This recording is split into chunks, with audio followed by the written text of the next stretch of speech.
philosophical foundations of ODL, full form is open and distance learning. चलिए इसके बारे में ब्रीफली डिस्कस करते हैं। ओडीएल मतलब क्या होता है ना, लर्निंग और स्टोरिंग एट ए डिस्टेंस। अगर हम इसको वन वर्ड सब्स्टिट्यूशन करेंगे तो क्या बोलेंगे, self study. Okay, in this case teacher and learner are separated both in space and time. Self study learning materials delivered through various media, example print, TV, radio, satellite, audio or video cassettes, CD-ROMs, internet, okay, etc.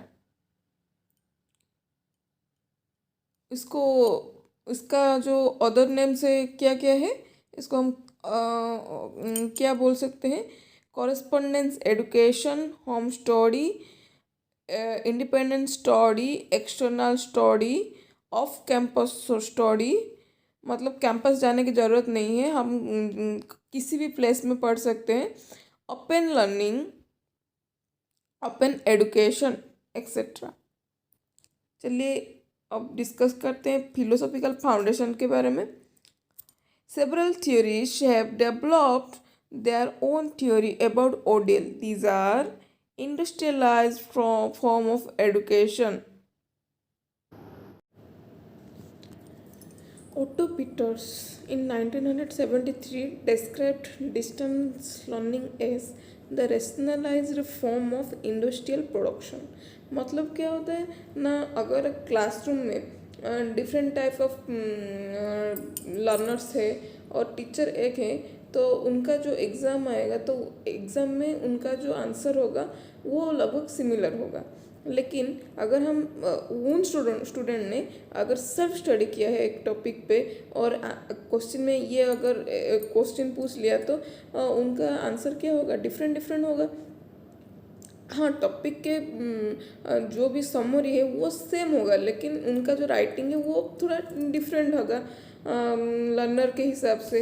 तो इसीलिए distance education को क्या कहते थे ना, off campus education system भी किया जाता है। तो उन्होंने कहा है कि अगर हमारा जो मोड ऑफ प्रोडक्शन है जो कि मटेरियल के थ्रू हो और लर्नर के थ्रू हो और डिसमिनेशन मतलब क्या होता है ना, जो प्रसार होता है, जो नॉलेज का जो प्रसार होता है, वो डिस्टेंस एजुकेशन में रेशनलाइज्ड फॉर्म ऑफ इंडस्ट्रियल प्रोडक्शन होता है। Okay,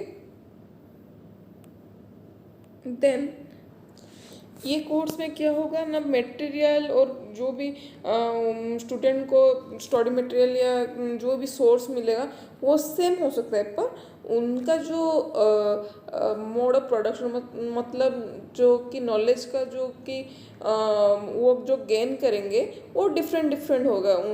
okay, then independent study.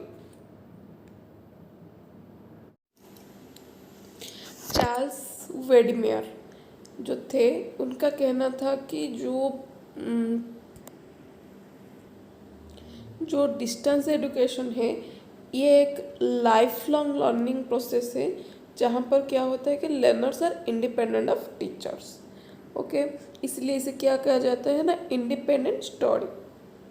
उसके बाद जो माइकल मोर, वो जो वेडेमेयर थे उनके द्वारा प्रभावित हुए थे और उनके जो थ्योरीज है, उनका जो प्रोस्पेक्टिव है उसे सपोर्ट भी कर रहे थे।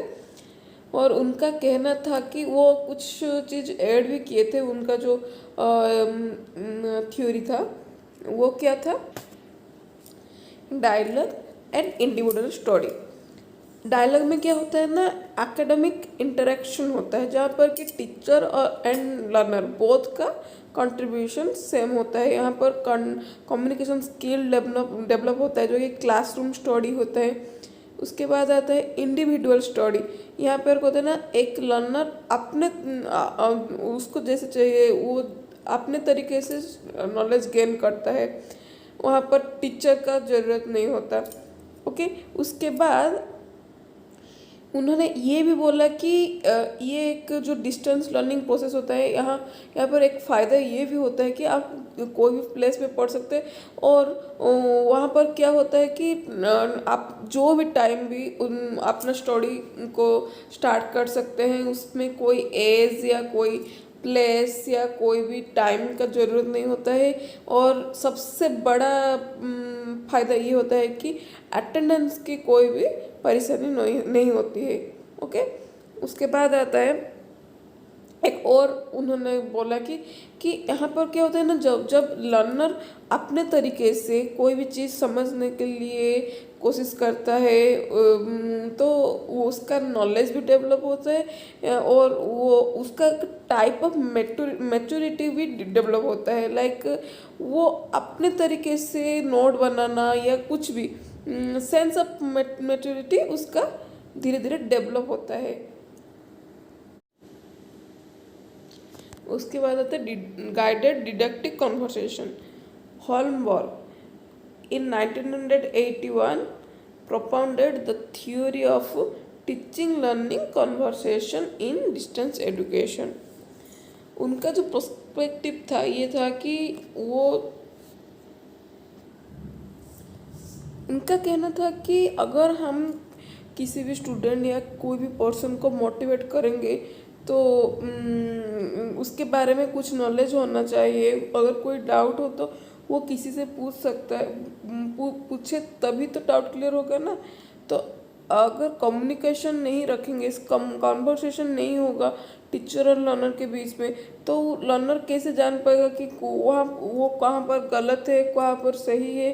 और कॉन्वर्सेशन अगर नहीं होगा, कम्युनिकेशन अगर नहीं होगा तो स्टूडेंट जो होता है, लर्नर जो होता है, उसे सही राह कैसे मिलेगा।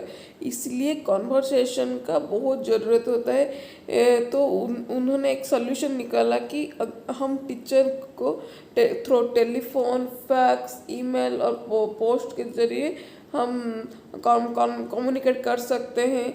ओके, टीचर और स्टूडेंट का जो संबंध होता है उसे मजबूत कर सकते हैं और उनके बीच में कम्युनिकेशन के वजह से हम एक लर्नर अच्छी तरह से कोई भी चीज़ को समझ पाएगा। तो उससे क्या बेनिफिट होगा ना, जो टीचर है, जो लर्नर है, उनके बीच में जो कम्युनिकेशन स्किल भी डेवलप हो पाएगा। और क्या होगा ना, जो नॉलेज भी डेवलप होगा।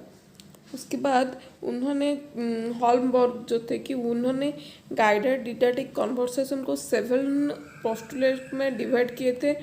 फर्स्ट वो आता है कि creation of personal relationship between teaching and learning practice, then well developed self instructional material, then intellectual pleasure in the exercise, language and conversation, convention should foster friendly conversation। उसके बाद आता है conversational approach should always be used, message received by the learner should be conversational in tone। then at last ये आता है कि planning and guiding are necessary for organize study. इसमें तो कोई भी डिफ़िकल्टी नहीं है, मैं प्रीवियस में सब कुछ एलाबोरेट कर चुकी हूँ। उसके बाद आता है cooperative learning. Johnson and Johnson in 1990 and Mac Cornell जो कि 2000 में ऑनलाइन लर्निंग को कोऑपरेटिव लर्निंग प्रोसेस से सिमिलर किया था। उन्होंने बताया कि online learning process is equal to cooperative learning process. In this learning process, learners help each other and develop understanding of content in an enjoyable and stimulating process, and at the same time construct knowledge which would not have been possible individually but only in a group। क्या होता है ना, जो individual learning process में क्या होता है ना, जो कि नॉलेज होता है वो अपने तक ही रह जाता है। लेकिन अगर ग्रुप स्टडी होगा, ग्रुप लर्निंग प्रोसेस होगा तो both individual can learn lots of things okay, then आता है क्या, this type of learning is particularly possible in computer supported learning environments और वेब बेस्ड एजुकेशन और ऑनलाइन लर्निंग और e learning process, मतलब digitally learning कर सकते हैं यहाँ पर। तो ये रहा हमारा जो philosophical foundation of ODL. Okay, तो जितने भी वे है डिस्टेंस एजुकेशन लर्निंग मेथड का, उसमें से सबसे बेस्ट एग्जाम्पल है हमारा कोऑपरेटिव और जो कि ऑनलाइन लर्निंग मेथड है, जैसे कि हमारे जॉनसन एंड मैक कॉर्नेल ने दिया था, जो कि अभी तक जितने भी डिस्टेंस लर्निंग मेथड है सबसे ज़्यादा उपयोग किया जाता है लर्नर के थ्रू। ओके, ये जो लॉन्ग क्वेश्चन है ये हमारे 10 मार्क जो कि शॉर्ट नोट्स में ज़्यादा पूछे जाते हैं सवाल में से।